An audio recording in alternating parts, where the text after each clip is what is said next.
so this is going to be my week 6 and 7 of pregnancy video.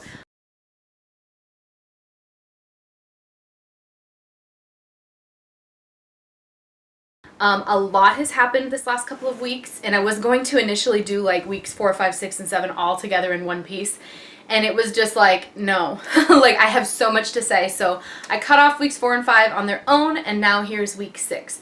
So at 5 weeks and 2 days, I went to the doctor, and everything looked good. They did some preliminary blood work. My HCG was good. My progesterone was good. All my other stuff looked fine. I had no out of the norm pregnancy symptoms or anything. So they sent me away and said, okay, see you in a couple weeks for your ultrasound. And I'm like, okay.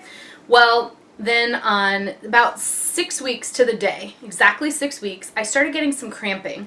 And it was like, almost like, you know, before you get your period, like before you get your period cramps, where I felt as though I was about to start my period. And when I miscarried last time, I was at the same stage almost, but I didn't experience any cramping. The only indication that I had that something was wrong was that I started bleeding. But anyway, so I had some cramping to the point where, like, Wednesday when I got home from work, the day I turned 6 weeks, I had to use a heating pad and take Tylenol, and I was like down for the count. Like, I wasn't about to get up and make dinner and anything. I just like had to lay down. I went to sleep. It was just bad. Thursday, it was bad, you know. So I woke up, you know, I went to work as I should, and I called the doctor, and I was like, I have some cramping. This is kind of weird. I just want to make sure everything's okay. And they said, my midwife said, as long as it isn't accompanied by bleeding, cramping can be a normal part of pregnancy. So, you know, she's like, don't worry about it. Cramping is normal. You can take 2 Tylenol, and you can use a heating pad on low for a little while if that helps relieve the pain. Like, she's like, as long as you don't raise your body temperature too much, you know, just a little bit. I'm like, okay. So it wasn't accompanied by bleeding, but I just could tell something was wrong. Well, the next morning, Friday morning, I woke up at 4:30 in the morning with really bad cramping. Like, I was like, ugh. And I went to the bathroom, and I wiped, and there was blood. And I was like, oh my gosh. So that was 6 weeks and 2 days. And I have to remind you that 6 weeks and 2 days is when last time I was pregnant, I started having bleeding. And then at 6 weeks and 3 days last time was when I actually went to the ER with bleeding and found out it was probably done. So here I am at 6 weeks and 2 days, and I have bleeding. I'm freaking out. So I called the doctor on that Friday morning when they opened at 7. So I waited a couple hours. It was barely bleeding. And they were like, okay, come in today. So I went in that morning, and my husband and I went for an ultrasound. And it was still so early, but I was 6 weeks, 2 days. They did an ultrasound, an internal ultrasound, and they said that it was measuring at 6 weeks and 5 days, not 6 weeks and 2 days. So it was a little bit of ahead. So it wasn't like if you have a miscarriage, oftentimes the baby measures too small. Like, you'll be 12 weeks, but the baby will only measure 8 weeks. And so you know that it hasn't grown since 8 weeks. Well, mine was measuring on track, basically. Not like that far ahead, but just what it should have measured, or a little bit even ahead of what it should have at 6 weeks and 5 days instead of 6 weeks and 2 days, which is what I actually was. So they said, we do see a yolk sac, we do see the fetal pole, we see everything we need to see at this stage. And they had previously tested my HCG, and so they knew that I had enough of that and the hormones in my body to, you know, everything seemed okay just exactly 1 week prior. So I was there the last Friday, and this was another Friday. So they were like, we don't see a heartbeat, but that's not abnormal for 6 weeks and 2 days, so we're going to have you come back next week. But they also tested my HCG that day, and then they gave me a paper order rec to go on Monday and on Wednesday, and I'm coming back on Friday. So they wanted to test my HCG repeatedly because HCG is supposed to double every 48 to 72 hours. And if you don't know about HCG, it's the hormone that you get, like, that generates a positive on a pregnancy test. So usually those pregnancy tests are set up with the sensitivity so they go off at like 25 or 50.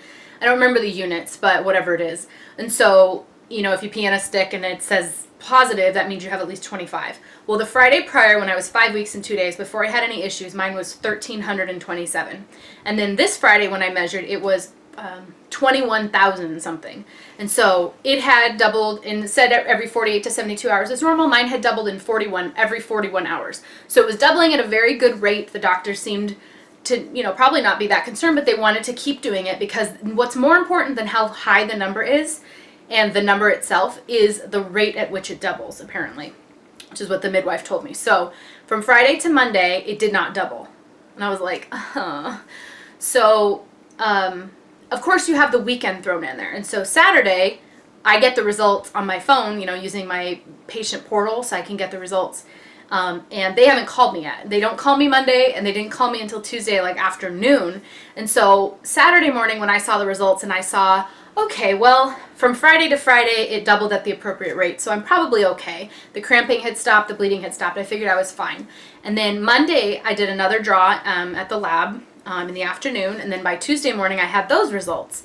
And so I had a Friday, a Monday, and then on Tuesday, they called me with both results, and they're like, from Friday to Monday, it didn't double in 48 to 72 hours. It doubled more like 85 hours. So they're like, we really need to see it go up higher, faster at this stage of pregnancy. They said, it does start to slow down around weeks 9 and 10. So like if it's not doubling every 48 to 72 hours, but it doubles a little bit slower, then it's okay, because actually it kind of tapers off once your placenta is like, taking control of everything, and it's no longer just the HCG.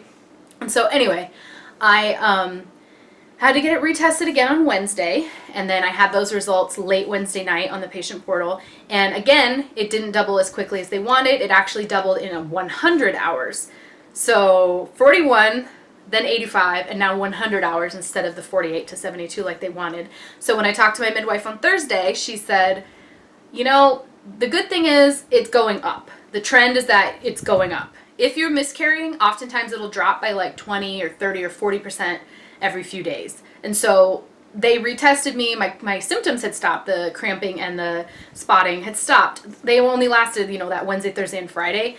And the fact that my numbers are still going up, she's like, the diagnosis code that they put on my paper, my order that I brought to the lab, said like threatened abortion. And that just like, that is like the worst. I don't know. I know it's the way they call it. They call it a missed abortion if you miscarry, if you don't know you're miscarrying, but you do. So, I mean, it didn't surprise me, but like just seeing those words on paper, I'm like, I don't like to see that, So anyway, Thursday she said, it does tend to slow down, the HCG doubling, later in pregnancy, but at this stage I was still hoping to see it double every 48 to 72 hours. But at least it's not falling. It's going in the right direction. So when we have your ultrasound tomorrow, which is today, Friday, we should see if everything is going okay. We should feel more comfortable once we can see that there's a heartbeat. So at 7 weeks and 2 days, which is what I am today, I should hopefully see a heartbeat in the ultrasound. I am actually my appointment is in like 45 minutes, and I need to be chugging water because they want my bladder full to do the ultrasound, and we're going to go. I'm going to try to take my camera with me. I don't know if they'll let me video it, but if maybe I can just get some still shots or show you what I see on the ultrasound.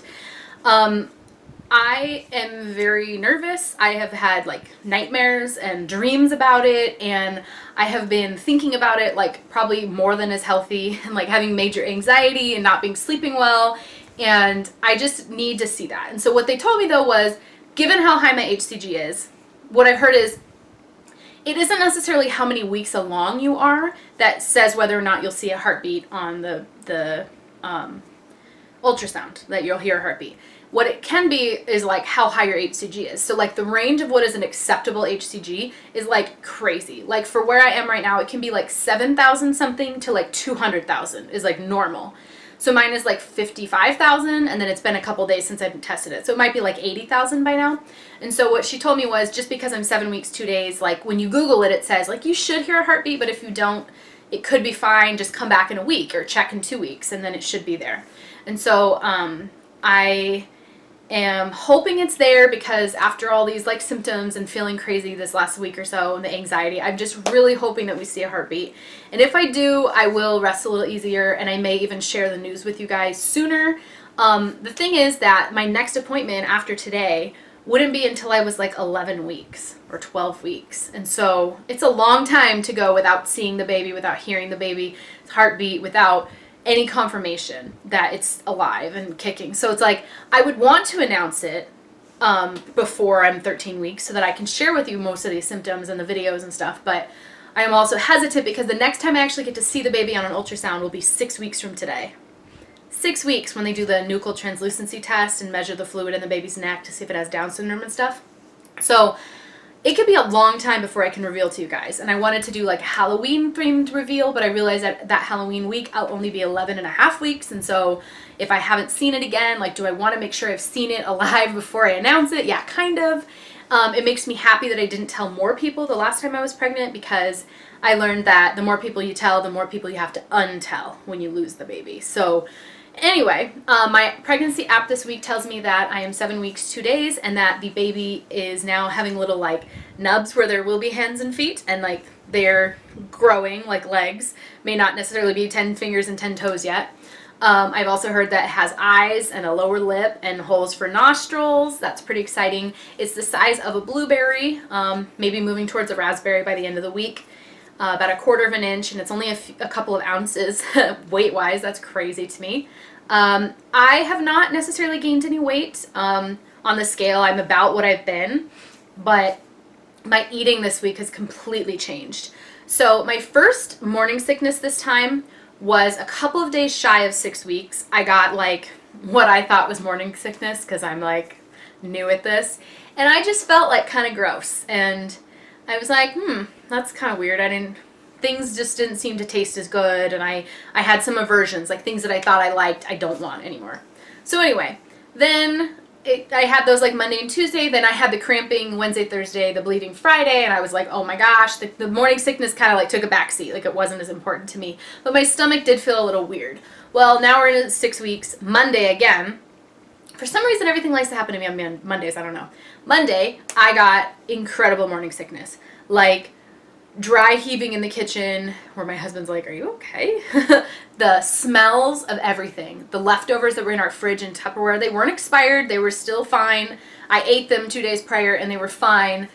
Like, smelled the fridge up, and when I opened the fridge, it's disgusting. When I dumped it into the trash can, I was dry heaving. Then I put the Tupperware into the sink to like fill it up with water to like start the rinsing process before I put it in the dishwasher, and that made me dry heave. And then I was just like, okay, like I clearly have an aversion. It was chicken with like seasoning on it. It's like, oh god no. When I opened the pantry smells really bad. The dog foods and the dog treats smell really bad.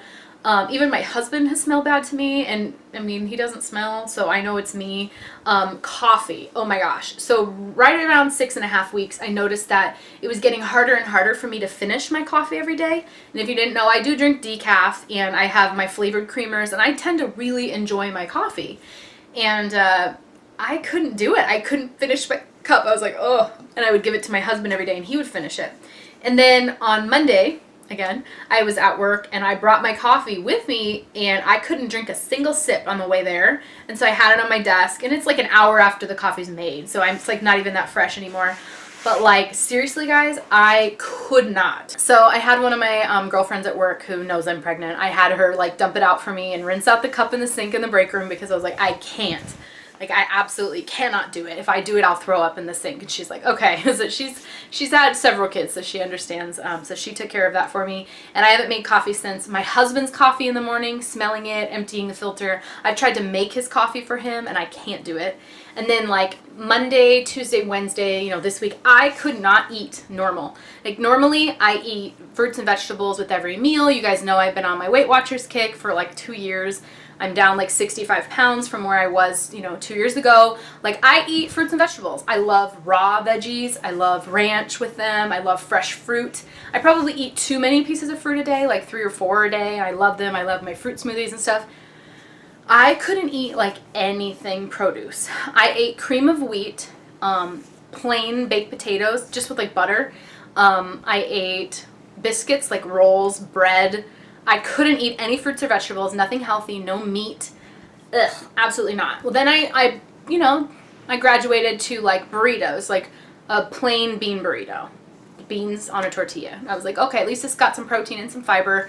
And then I started eating breakfast burritos. So I realized I can do eggs and potatoes, and that was okay. And so I've been eating hard-boiled eggs, and those seem to be okay. And then I also have been, just today, I had my first fruit smoothie in a while, because honestly guys, all week I've had a banana and with some lemon. That's it. That's all the produce I've had this week, and 1 potato. So I was like, I need to get some veggies in me for this kid. I've been finding it harder and harder for me even to take my chewy multivitamins. You guys know my prenatals are like those gummy chewy ones. I cannot take them. Like, ugh. I can't. So I'm like, I'm gonna have to get like a pill form that I can take on the days that these ones just seem too hard to get down. And I haven't actually thrown up, luckily, but I definitely feel gross every morning. And then again in the evenings, it just kind of pops up whenever it wants. And I'm hoping that it gets a little easier. Maybe it'll get worse. I'm not sure. But anyway, I will take you guys along with me on the ultrasound appointment. Hopefully we have good news. They are going to draw my blood again, and so I may not have those results right away, but I will share more with you guys when there's more to show. All right, we are on our way. Ben's driving. He's concentrating hard. We're about to pull up, and my appointment is officially now. We're not late, but it's like right now. So we'll wait in the waiting room a little bit. I think we'll do an ultrasound, a pap, and then blood work. Good times. Hey guys, so you last heard from me on Friday, September 30th, when I was on my way to my ultrasound. At that point I was 7 weeks, 2 days, and I brought the camera with me, and I fully intended on filming. Not only did they say, hey, you know, we don't let you film during your ultrasound, which was okay, that's fine. But we also had known that my HCG wasn't doubling as fast. I had some cramping and a little bit of spotting a week prior to that ultrasound. So I also knew that there was a chance at 7 weeks they wouldn't find a heartbeat, and I was prepared for that. Like, there'd be a baby, no heartbeat, and they'd tell me to come back in a week. So I knew that that was a possibility. Ignore my hair, just ignore. Okay, so we went in at 7 weeks, 2 days, and the same tech that we had at 6 weeks and 2 days. So at 6 weeks and 2 days, when I had shown up with the cramping and everything, she said, okay, I see a fetal pole, I see the yolk sac, I see everything I need to see at 6 weeks. I don't quite see a heartbeat, but that's normal at 6 weeks. It may just not be loud enough or, there yet. So we'll see you back in a week. Well then, and my husband remembers her saying she saw a fetal pole and yolk sac. Well then at 7 weeks, 2 days, I go in for my regularly scheduled scan. I have not had cramping or bleeding since the previous scan. And she tells me, have you heard of a blighted ovum before? And I'm like, yes. So she goes, well, here's the sac, and she moves the wand. She's like, and there's nothing in it. So Ben and I look at each other, and he's in there with me. Wait, what? Like, I was prepared to not see a heartbeat. Like, I was prepared for being told that we needed to come back and check back again in a week. But I was not prepared to be told that I was having a miscarriage. So on that day, they put us back into a room. That was just the ultrasound tech and us. They put us directly into a room, and the midwife that I had seen in August, and then again since then, she came into the room, and she has her little clipboard, and she just walked in and said, oh, guys, I can't tell you how sorry I am. And so we knew right then, like, it was a miscarriage, and that was that. So we talked about our options, how it was going to go, and, if I had bleeding between now, and she said, I'd like you to come back next Wednesday, which is today, October 5th. You'll be 8 weeks, and we'll do another ultrasound, because I told her I would not take the medicine to basically have an abortion, to get past it, to get rid of it. I didn't want to take it until I had another ultrasound and got to see and make sure. And she said, and if you do start bleeding between now and Wednesday, as long as you're not filling a pad, more than 2 pads an hour, you can just pass it at home. You can take some ibuprofen, use a heating pad, whatever you need to do to pass it at home. And we'll see you back on Wednesday, whether you start bleeding between now and then or not. And we will, if you haven't started bleeding, we will give you Cytotec, which is like a medicine that you insert, and it starts you dilating, and you start having contractions, and you start bleeding, and then you pass it at home. And could be multiple doses of it. It could be, could cause diarrhea and all kinds of crazy side effects, and it's just all around like an unpleasant event.